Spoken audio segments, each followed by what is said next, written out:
The cutter rolls are the wheels that the pipe rotates on while you make a cut. Over time, the center of the rollers can be worn where they roll on the pins. They can be damaged by rust or dropping the tool. Replacing the cutter roll is a repair that you can do yourself, and I'm going to show you how. Hi, I'm Mark Socha. Do-it-yourself repairs like these are easier than you might think. From lawn machines to cordless drills, kitchen mixers, Outdoor grills.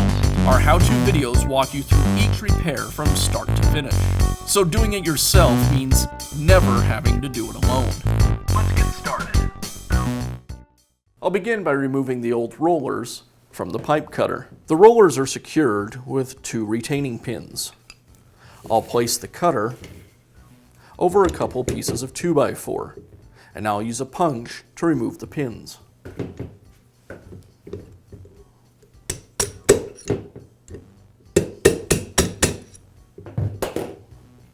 With the pins removed, now I can remove the rollers.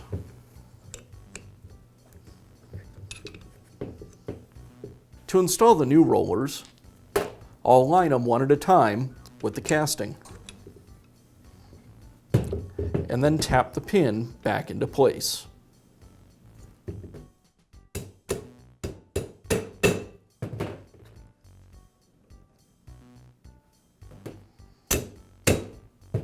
The pins fit into slots in the casting.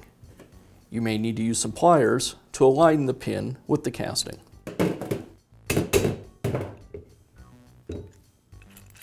And that's all it takes to replace the cutter rolls on your pipe cutter. Be sure to check back often for new videos and expert advice. If you found this video helpful, give us a thumbs up